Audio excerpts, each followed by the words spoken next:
Most migrants from third world countries such as ours consider migrating to more developed countries like the US, west of Europe, Canada, and Australia. But what about the idea of migrating to a country under development? For instance, India. Most of you will sound like, oh, what the hell, no, India, never. But first, hear me out. The normal approach to convince someone to go to a country would be to state how great the country is, how good the social services are, and how insightful the education national system is, how impeccable the healthcare is. But since India was a mere 25 years ago still considered a poor third world country, these criteria, if applied to India, will only convince you not to go to India because of how bad it would stand compared to the whole world. However, the approach I'm going to take here will be the one of the future.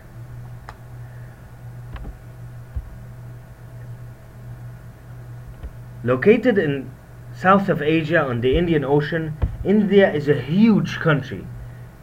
Its surface is an enormous 3.3 square kilometers, with a gigantic population of 1.2 billion persons. It has got altitudes varying from 8.5 kilometers at the Kanchenjunga mountain and at sea level.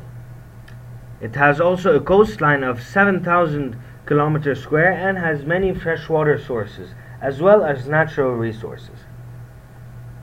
Historically, the first Indian urban civilization started 4.5 thousand years ago. It is one of the oldest and the greatest in the world.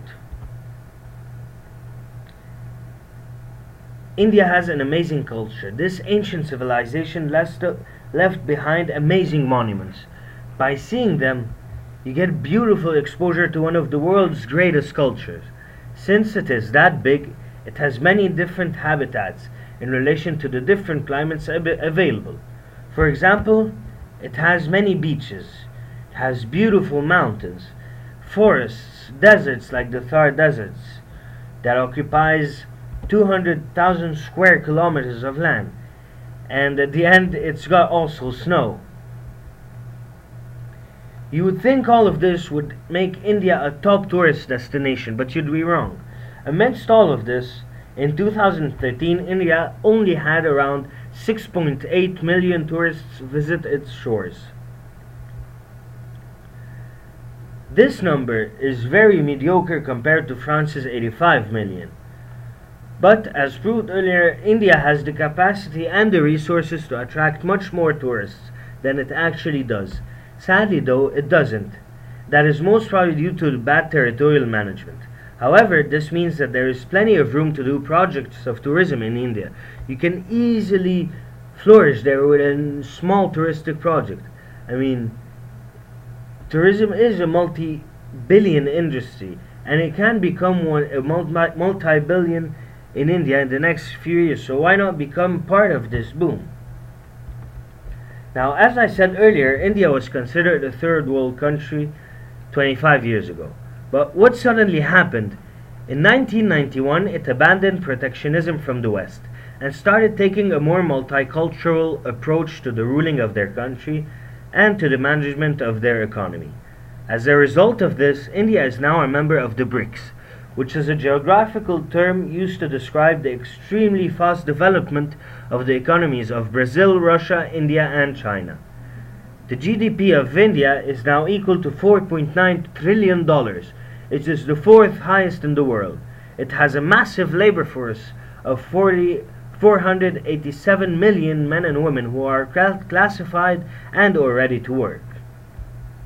In the last 23 years, its GDP increased 17 times. Now India is now the 10th most powerful economy in the world and is expected to be the 4th most powerful in 2022 according to the Telegraph. So why not go to India and be a part of the boom?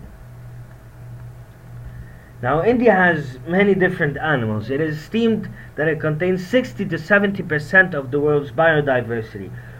These animals are protected by 89 national parks and more than 400 wildlife sanctuaries. This diversity is due to the versatility of the territory mentioned above. These animals can contribute a huge part of research documentaries as well as medical research. Also maybe build zoos, maybe build the world's largest zoo. This relates to you in a way because it's a field of study that can offer many job opportunities. Now, Indian food is extremely famous all around the world, to the point that in the UK there's an annual curry festival that presents the finest of Indian cuisine. So don't worry, you will eat well and their food is easily appreciated. And naturally, the best place to eat it would be India. Now, Indian art is just fantastic. The country is extremely artistic. Indians value art highly. For example, Indian dances are really famous. I mean, most of us have at least seen once a performance of an Indian dance. Indian songs might not be famous at all in the entire world, but I dare you not to recognize that an Indian song is Indian, not Japanese or Chinese, for example.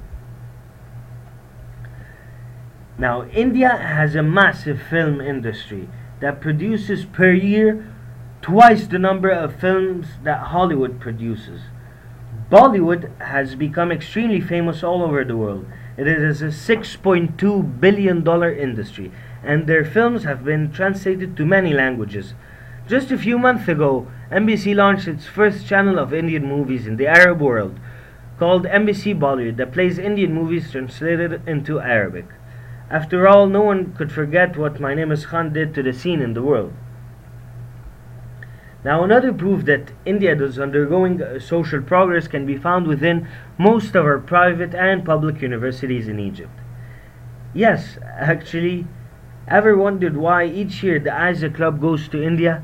I mean, Isaac, it's a club that develops leadership skills with young people, and every year they go either to India, either to Brazil, and both of them are members of the BRICS. Now, what about the Indian educational system? India has 10 of the best 60 universities in Asia, which is not good at all, I'm not gonna lie. All of them are ranked under 400 in the whole wide university ranking system. Education isn't their strongest points, which is why most Indians study abroad. Nevertheless, it is expected to boom in the future, but until that happens, I suggest that you finish your studies abroad and then go to India. Or if you have kids there, just send them to one of the international high schools there, like you would have done in Egypt, and they will eventually study the same curriculums of Europe and North America. And when the time comes to go to university, they should continue their studies abroad. Then they can perhaps return back to India.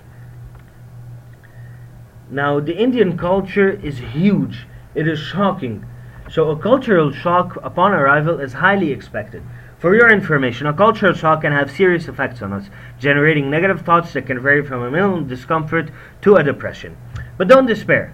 Nicholas Kapoor, an American man with his fiancée who went to live in India for a year, explained that you can easily cure the shock by simply going to one of many nearby amazing luxury hotels where everything is westernized.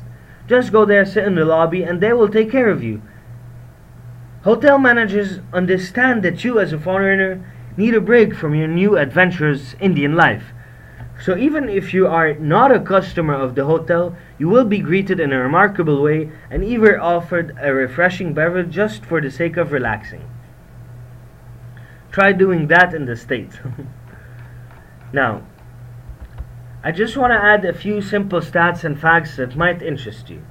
The Indian Army is the fourth most powerful in the world, so rest assured an invasion while you're there is highly unlikely. Now, Indian women can be really beautiful. Nina Dabuluri, an American woman living with Indian origins, won Miss America in 2014. And in India too there is a shatoff, although not as popular as in Egypt, but you can still buy one. About Indian nightlife, it exists, and here's the proof. Just look at the picture. If you don't believe me, go search for yourself, and as I decided not to fill my slides with that. I should also add that 1 liter of petrol 95 octane would cost you 1.15 US dollar. However, a Mac Chicken Combo Medium would cost you 160 Indian rupees, which is equivalent to 2.67 US dollar. In general, life is relatively cheaper in India. There are mosques and churches, and you will be able to practice your religion. Other problems with India is traffic. It is just like Cairo, if not worse. Finally, if you are worried about the language, most Indians understand English. It is even considered an official language alongside Hindi. I guess that's just the remains of the British colonization. Now, let me give you my personal advice about migrating to India. If you are from the lower society, just don't go. But if you are from the higher society, you have plenty of opportunities there. With 8.8% of unemployment, and with a huge labor force, and with 29.8% of the population who live under the poverty line, opportunities are just abundant. They're everywhere. You have massive chances. You can do so much in India. Currently there are a lot of Indians who used to live abroad and were born in the States, Canada, that came back to India to seek opportunity because the boom is happening in India. So over there in India, it's very cheap. Hiring is extremely cheap. So once you go there, you might as well be really successful, much more easy than in a developed country, for instance. Now,